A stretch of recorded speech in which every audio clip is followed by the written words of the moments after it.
অবশেষে তিরুবনন্তপুরম বিমানবন্দর থেকে সরছে ব্রিটিশ F-35B যুদ্ধ বিমান। বিমানটিকে হ্যাঙ্গারে নিয়ে যাচ্ছে রয়্যাল নেভি। অবতরণের পর থেকে 22 দিন পার তিরুবনন্তপুরমের বিমানবন্দরের রানওয়ে থেকে অবশেষে হ্যাঙ্গারে সরল ব্রিটিশ F-35B যুদ্ধ বিমান।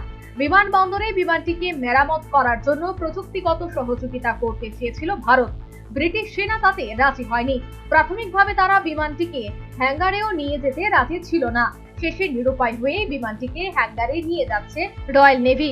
শোনা যাচ্ছে শেষ পর্যন্ত বিমানটিকে নিতান্তই এয়ারলিফট করা হলে ব্রিটেনের military cargo aircraft C-17 globe মাস্টারের মাধ্যমে করা হবে। সেজন্য ওই F-35B যুদ্ধ বিমানটিকে কয়েকটি টুকরে ভাগ করে নিতে হবে। সেই কাজটিও করবেন ব্রিটিশ ইঞ্জিনিয়াররাই। সেজন্য বিমানটিকে হ্যাঙ্গারে পাঠানো হয়েছে।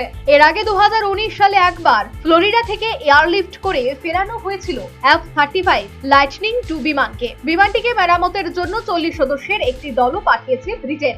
কিন্তু পরীক্ষা নিরীক্ষার পর জানা যায় ভারতে এটি মেরামত করা সম্ভব নয়, কারণ বিমানটির হাইড্রোলিকে বেশ কিছু জটিল সমস্যা রয়েছে।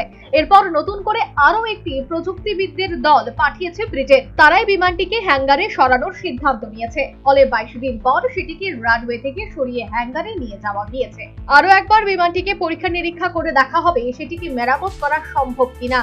সেটা না হলে ওই বিমানটিকে এয়ারলিফট করে নিয়ে যাওয়া হবে ইংল্যান্ডে। সম্প্রতি ভারত মহাসাগরীয় এলাকায় একটি যৌথ মহড়ায় যোগ দেয় HMS প্রিন্স অফ ওয়েলস। তারই অঙ্গ হিসেবে আকাশে উড়েছিল ওই F-35B। গত 14 জুন ভারত মহাসাগরের উপর দিয়ে ওড়ার সময় আচমকায় যুদ্ধ বিমানটির জ্বালানিতে টান পড়ে। এরপরে উড়ানটি কেরলের তিরুবনন্তপুরম আন্তর্জাতিক বিমানবন্দরে জরুরি অবতরণ করে। কিন্তু পরে বিষয়টি জটিল হতে শুরু করে। জানা যায় বিমানটির হাইড্রোলিকে কিছু সমস্যা রয়েছে। তারপর 22 দিনের বেশি বিমানটি রানওয়েতেই দাঁড়িয়েছিল। National bureau report, news vanguard.